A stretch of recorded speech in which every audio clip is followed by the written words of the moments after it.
Labryt, labvakar, nežinau, kada žiūrit. Šiandien sveikinus vėl iš Miešką. Tik šį kartą važiuojam ne Miešką kelias, važiuojam asfaltą ir testuojam visišką naują motociklą. Tai yra naujausias CF Moto išleistas motociklas. Pažiūrėkit. Bum! Tas žmogelis labai patenkins yra, nau. Jo, bet čia yra 125. Kontas reiškia, kad turim vaikišką motocikliuką su labai mažos kubatūros varikliuku, katron gali vairuoti žmonės neturint kategorijais. Užtenka kursus praeiti ir gali savo važinėti į tokius. Įsivaizduoju, nereikia registras. Tai kad tokių motociklų po miestą užtenka, tai čia nėra jokių klausimų. Vis pasaulis važinėja su tokias ir dar mažesnės po miestą, kamščius aplenkti ir viskas okei. Bet mums su Dovydu pasirodė įdomu, ar gali Sonas už miestą išvažiuoti ir ar tas yra patogu ir ar tas yra padarom. Tai mes dabar pasiėmėm, išvažiuosim už miestą biškį. Tuo pačiu pažiūrėsim, kiek trauk, kiek ien. Žinai, pats svarbiausias klausimas yra kiek ien. Nes motociklas tai yra, ne pats galingiausias. Ant dokumentų rašo, kad važiuom 99.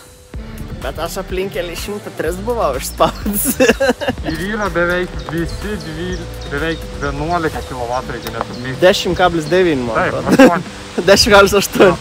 10,8 kW. Bet šiaip motociklas tikra mondras, gražus, tai su išvaizda viskas yra okei. Aš vieną dalyką jau pastebėjau, pakomentausiu, kai važiausiu, bet dabar sėdam, dedus kamerą ant šalmą ir važiuojam pažiūrėti kiek ien. Žiūrėk, nufilmau, kaip nurūksiu.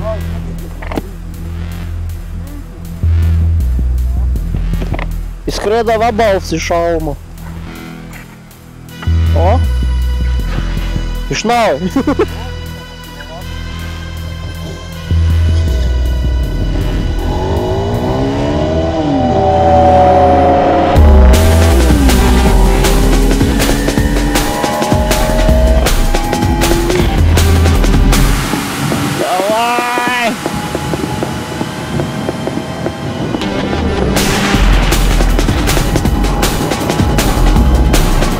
Pasilenkęs visišką.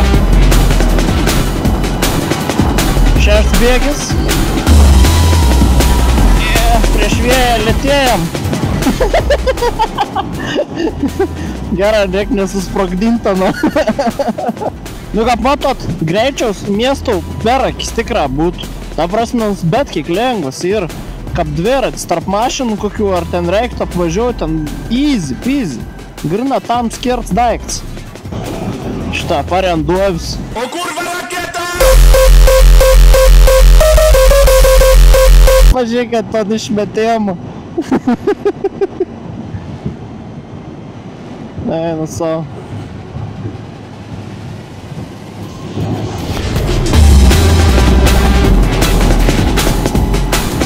Super fast. Įdomu, kas greičiau, ar Runsmėn, ar mes važiuojam. Tai turbūt pagrindinė dalyka, kas kam rūp, man bent jau kas rūpėtų, jeigu aš turėčiau išsirinkti tokį moc. Tai kiek kilų galiu nuvažiuoti su baku, kiek trauk ir ar patogu. Realiai sėdėsena tai yra visiška tokia pat kaip mano Yamahas. Aš gal Yamahas čia tvairs yra aukščiau. Bet, čia, manau, gali pasikelti tikrai, jeigu į toks poreikis. Kura dabar įpilns baks, rašė, kad gali nuvažiuoti 382 km. Niprokor netiko, bet neatsimenu iš tikrųjų kokie dydžiaus baks yra, bet average kuros sąnaudos rodo 4,1, kas tikrai yra nemaža iš tikrųjų, nes mano 4PM tai yra 4,4 ar 4,5. Tai nedaug skaitykit skiras nuo 400 PM. Kas gal biški keista, kad baks yra toks siauras ir aukštas. Tai čia gal būtų pliusas aukštesným žmonėm, pavyzdžiui, kaip Dovydo. O man gaunas, kad labai žema kelinė yra ir labai siauro veito. Ir aš taip vos ne kaip myšt norėdams turiu kojas sukryžiuoti, kad suspausčiau baką kojom. Tai toks biški įdomesnis sprendimas. Dabar turėsim dėti gazą.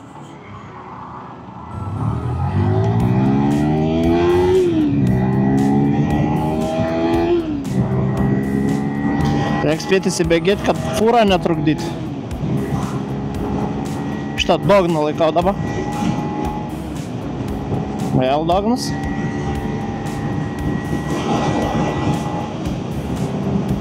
Dovydas tai sunkiai bėgėjęs. Tai jau fūra Dovydą lenks. Ant aišku negal gazau, taip kaip aš, nes pasan ant ridos 25 kg tier.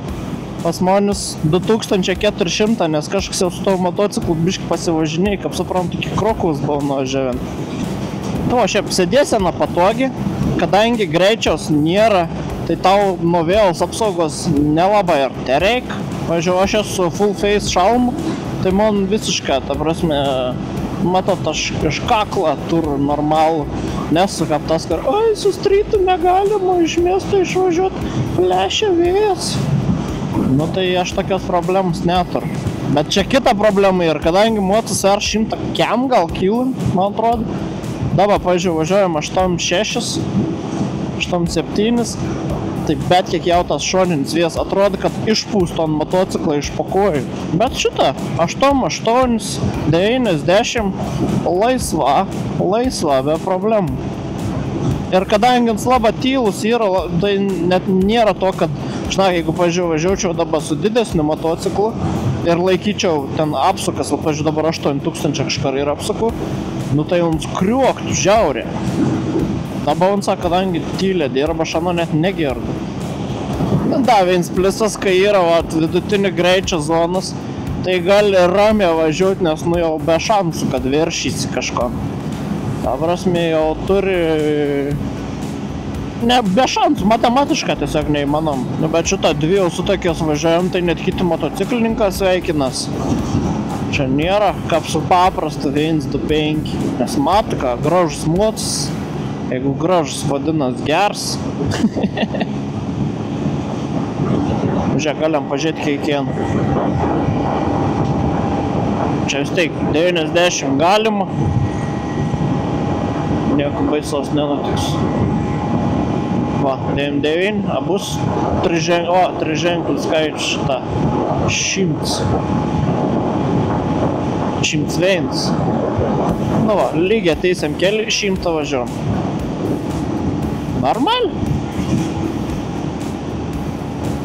Turint omeny, kad motociklas neturėtų važiuoti autostradą išskyrus ekstra atvejais, o visur kitur bet kokiu atveju didžiausias leistinas greitis yra 90, o jeigu dar važiuosi pro gražesnis vietas lankytinas, tu ne to 90 nenorės važiuoti, nes norės pasigražėti. Tai vadinas, greičiaus problemas tikrai nėra. Man dar kas buvo klausimas, ar jums nekais, nes vis tiek, kai tu aparatą naudoji ant aukštų sūkių, teoriškai turėtų anksčiau ir vėliau pradėti kaist. Bet kaip matot, 7-6 laipsniai yra. Ir jums laiko tų 7-6 laipsnius. Mačiau sustojus pašėlas, aišku, ten iki 8 kelių. Bet nekaist. Bet nas aušinims yra gers.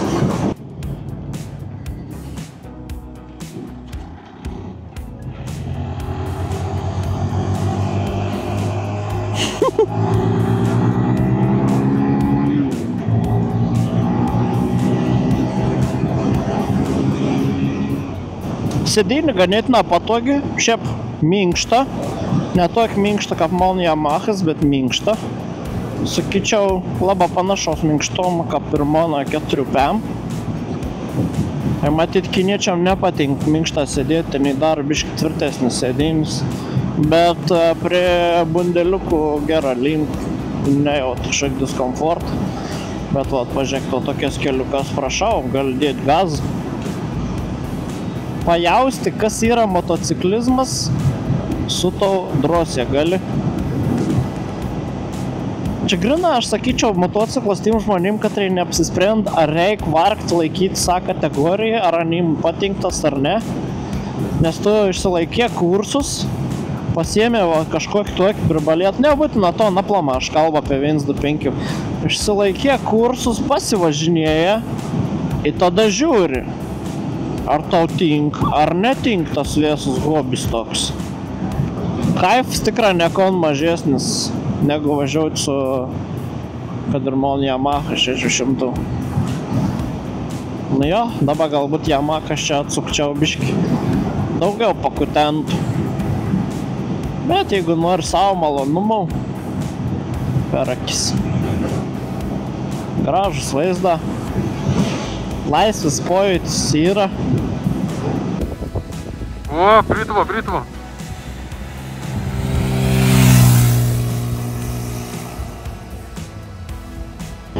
Kaplava leva yra.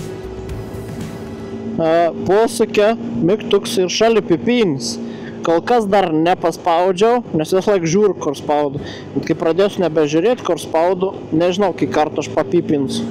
Gerai, o jeigu, pavyzdžiui, atvažiuojate tokį miestelį kaip Rūdiškis ir čia yra žiauriai daug šulinių, tai jūs ant Slotepštą galite apvažinėti be problemų jokių. Va, bam, kur da šulinys, kur šulinys, kur šulinys. Tik. Šulinys, va, apvažiavo. Šulinys, šulinys, šulinys, šulinys, šulinys. Žiūrėk, į tarp šulinių, bam, bam. Bam, bam. Wow, wow.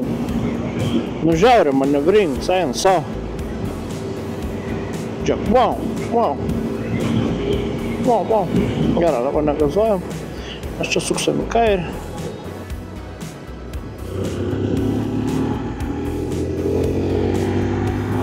O prie tokios bažnytėlis sustosiau ir aptarsim pirmųjų kilometrų įspūdžius. Nu, ką pirminėjau, noriu parodyti ant baką. Žiūrėkit, labai siauras ir aukštas. Ir man kojas gaunas va to atveito. Ir aš gaunus o tėpštą tur sėdėti. Tai nėra itin patogi ta sėdėjimo pozicija. Bet, sakau, čia aukštesnėm ypač turi tiesiog daugiau vietos kelienam. Nu, tai čia saugusim žmonėm turbūt dar tam motociklą net tokim kaip aš. Tai Dovydas šitą dar rado, ką prie tašioką pristaisyti. Jeigu reiktų, tarkim, ekstra kelis daiktus įsidėti, nes ta sėdynė atsikel ir mums tiesiog pono dirželius pridėjo ir prisegė savo laikos. Jeigu man reikėtų dabar būti 16 arba neturėti A kategorijas ir norėčiau sužinoti, ko tas reiškia, tai tokį motociklą per akis. Bam.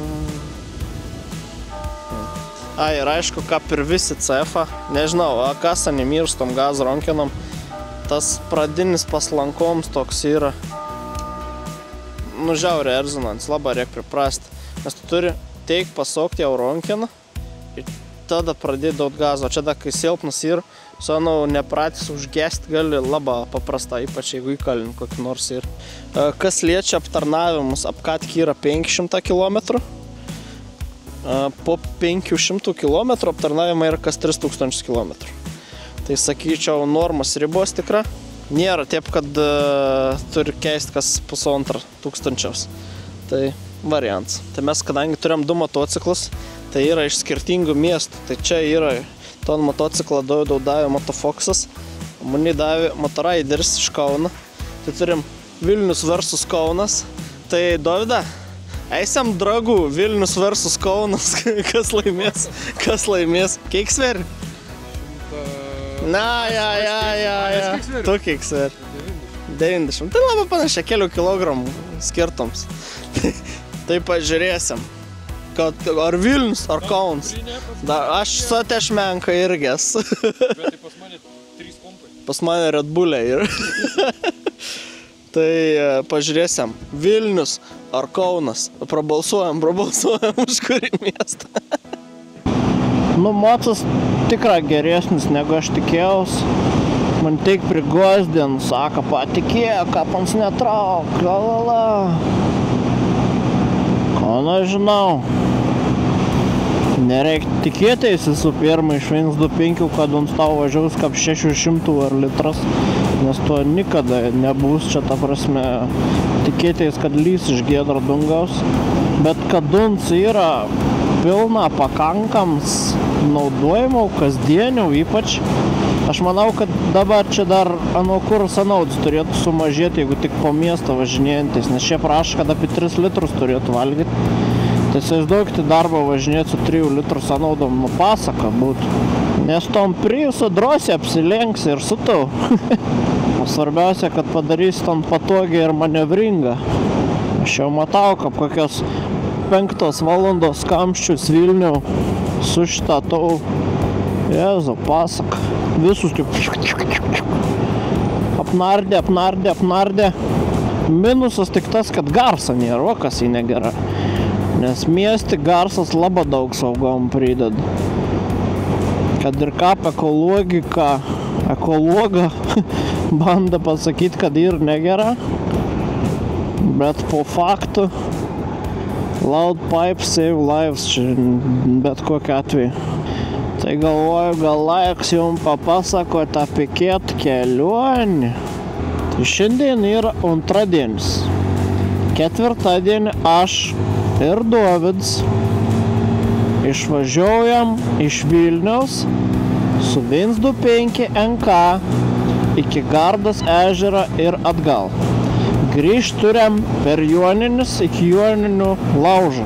Faktas, kad važiausiam visiškai be jokių autostradų ir yra kelionės keli tikslą. Tai vienas yra akivaizdus. Nesugest, nepamest grandienis ir nesusprogdinti motorą turbūt per visus tus kilometrus. Toliau kits dalyks, aš turiu labai didelį svajonį pravažiuoti Stelvijo pasą. Tai iki Gardos ežero mes, kada važiuoti, kirsim Stelvijo pasą. Kas nežinot, kas yra Stelvijo pasas, tai yra vienas žymiausių kalnų kelių. Tai yra Sarpantina, kur didžiausias aukštis yra 2,7 km. Ir mūsų tikslas bus per ton kelią pravažiuoti ir davažiuoti iki Gardos ežerą, išsimaudyti ten ir grįžti atgal.